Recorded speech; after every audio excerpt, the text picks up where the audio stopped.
നമസ്കാരം. ഈ വീഡിയോ ഒന്ന് കണ്ടു നോക്ക്. ഒരു 90 വയസ്സോളം ഉള്ള ഒരു വൃദ്ധൻ ഡാൻസ് ചെയ്യുന്ന വീഡിയോ.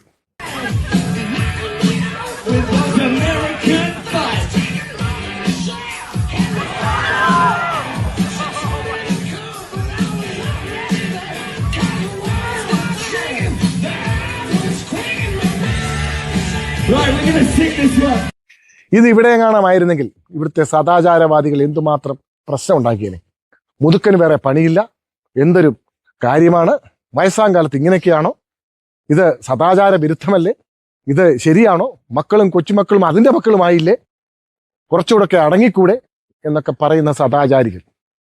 ഒന്ന് ഓർത്ത് നോക്കുക. നമുക്ക് മക്കളും കൊച്ചുമക്കളും അതിൻ്റെ മക്കളും ഒക്കെ ആയെങ്കിൽ അത് നമ്മൾ കൃത്യമായി കാര്യങ്ങൾ ചെയ്തുകൊണ്ടാണ്.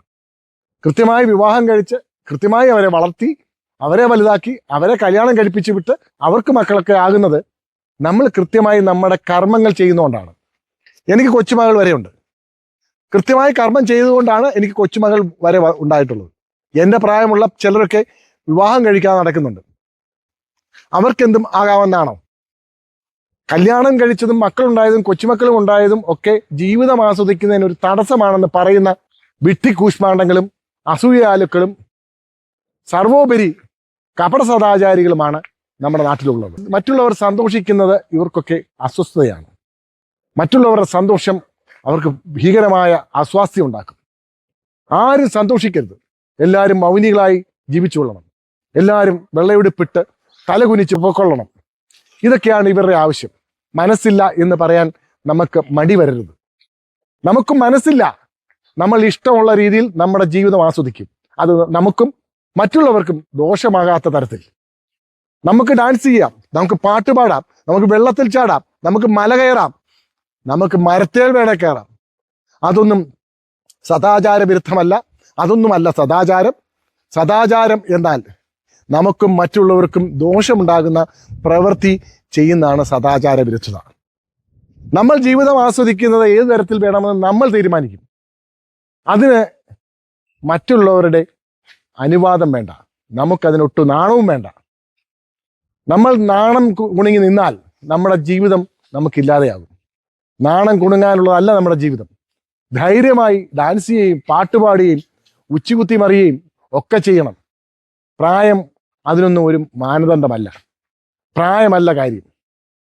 ചെറുപ്പകാലത്ത് നമ്മൾ ഇങ്ങനെയൊക്കെ ചെയ്താൽ പറയും, നിനക്ക് മക്കളൊക്കെ ആവുന്നില്ലയോ, ശരിയായിട്ടൊക്കെ ജീവിച്ച് കാശൊക്കെ സമ്പാദിക്കണ്ടേ, അതുകൊണ്ട് കുറച്ചൊക്കെ ഒതുങ്ങണം.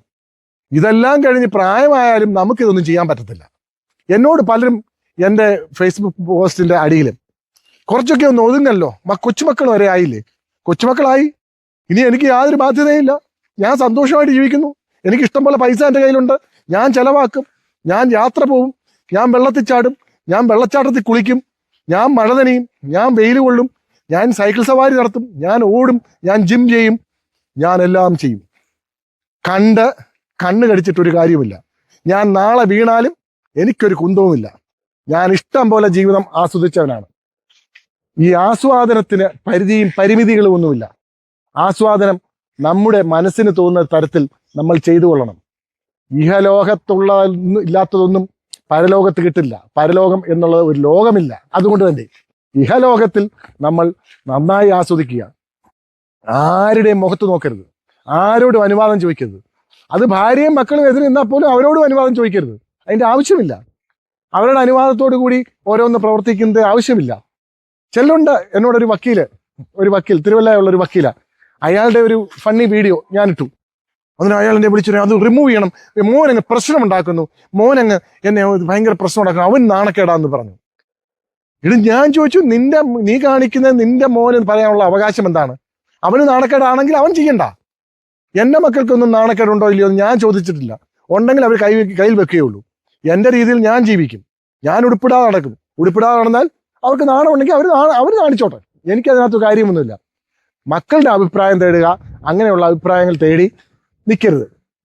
അതുപോലെ നിൽക്കരുത്. പിന്നാണോ നാട്ടുകാർ തേണ്ടികളുടെ. ഒരുത്തൻ്റെ അഭിപ്രായം നോക്കണ്ട. ജീവിതം ആസ്വദിക്കുക, അടിച്ച് പൊളിച്ച് സന്തോഷമായിട്ട് പോകാം. നമ്മൾ എന്തായാലും നാളെ വീഴും. നമ്മൾ വീഴും, മരിക്കും. നമ്മൾ എക്കാലം ഒന്നും ജീവിച്ചിരിക്കത്തില്ല. ആ കാലം വരെ സന്തോഷമായിട്ടിരിക്കാൻ വേണ്ട ക്രിയകളെല്ലാം ചെയ്യണം. അത് കണ്ടെത്തണം. നമ്മൾ ചുമ്മാ ഇരുന്നാൽ പോരാ, പോയി കണ്ടെത്തണം. കണ്ടെത്തി വേണം നമ്മൾ ആസ്വദിക്കാൻ. അല്ലാതെ ഒരിടത്തിരുന്നാൽ സാധനം ഇങ്ങോട്ട് വരത്തില്ല. തേടിപ്പോണം ആസ്വാദനങ്ങൾ. തേടിപ്പോയി പരമാവധി ആസ്വദിക്കണം. ഒരു സമയം പോലും വെറുതെ കളയരുത്. ഒരു നിമിഷം പോലും നമുക്ക് വെറുതെ കളയാനില്ല. ഈ 58 വയസ്സുള്ള എനിക്ക് ഇനിയിപ്പോൾ എത്ര നിമിഷമുണ്ട്? അന്നേരം വളരെ കുറച്ച് സമയമേ ഉള്ളൂ. ഞാൻ ഒരു സമയവും വെറുതെ കളയില്ല. അതിൻ്റെ പിന്നാലെ പോവും, ആസ്വാദനങ്ങളുടെ പിന്നാലെ പോവും. എന്നാൽ എൻ്റെ ജോലിയും എൻ്റെ പ്രവൃത്തികളും എൻ്റെ കുടുംബ ബന്ധങ്ങളും എൻ്റെ കർമ്മങ്ങളും എല്ലാം ഞാൻ കൃത്യമായി പാലിക്കുകയും ചെയ്യും. അങ്ങനെ ജീവിക്കണം.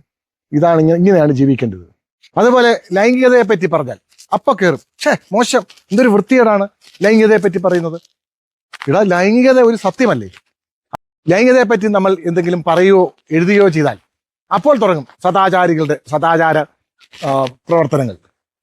ഇവന്മാരെല്ലാം ഫോൺ സൈറ്റിൽ തിരയുന്നവന്മാരാ, ബസ്സേ കയറി ജാക്കി വെക്കുന്ന തെണ്ടികളായി പറയുന്നത്, ഒളിഞ്ഞു നോക്കുന്നവന്മാരായി പറയുന്നത്. എവിടെ